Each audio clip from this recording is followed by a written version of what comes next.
If you start to use Excel as a database, then you'll certainly want to be able to make use of the text to column tool that is a facility within Excel, because this will allow you to manipulate a current column of data and convert it into 2 or more columns of text that you can then sort and filter within Excel.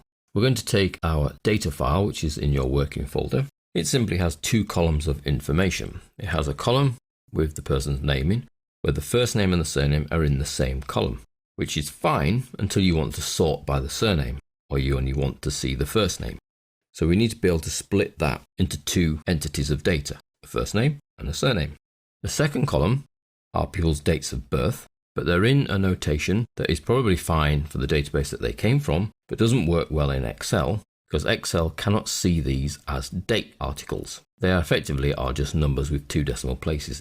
So it can't treat this date here as August the 2nd, 1966. It just sees it as 8.2.66, which then gets treated as text, which is why it's left aligned. That's the giveaway, really. So we need to be able to convert that into date format for Excel. Both of these jobs are achieved using the same tool, which is the text to column tools. So the first stage is to actually highlight our first set of data. So we highlight our names. So that's all the cells with names in. We then choose from the data ribbon the text to columns tool. Now the first question is our data delimited or of a fixed width? Delimited means we can figure out where to break the data based on some character, a space, a tab, a comma usually.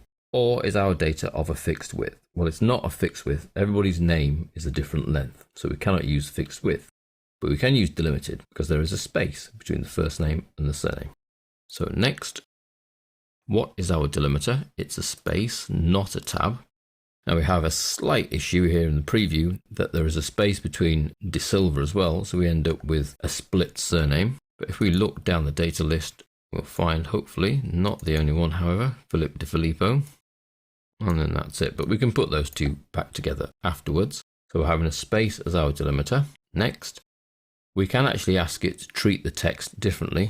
So each of these 3 columns is being treated as general, which effectively says, Excel, you make the decision on what to do with the text. And then where are we going to place our new 3 columns? Well, they're not going to go into A2. Let's put them over here in F2.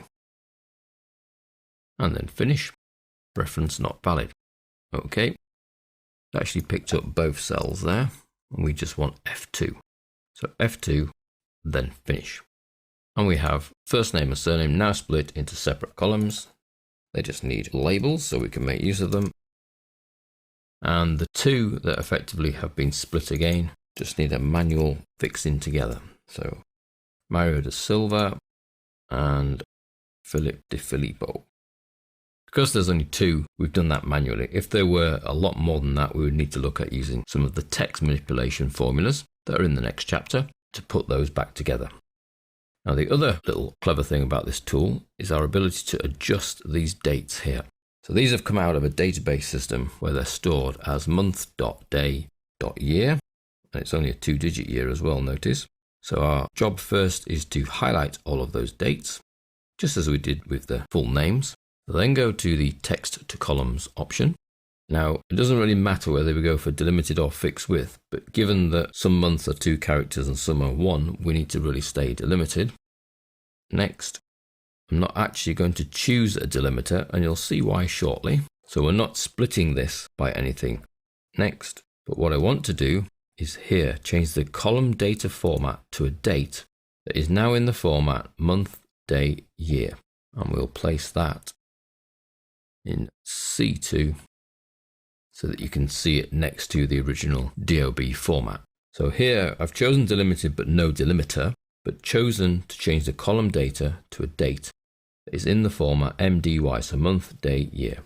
Finish, and we see, because of the little hashes, we know it's worked. Let's just widen the column, that we now have that same information but in a date format, so that we can then manipulate that date in Excel. Work out how long ago it was, how old somebody is. Any other things that we can do with a date. So that's the text to columns tool, used effectively in both of those scenarios. One, to split some data into multiple columns to make things easier for sorting and filtering, and one to convert a date format from a non-Excel valid date format effectively into an Excel format, so that now is a date and therefore can be treated as a date in Excel.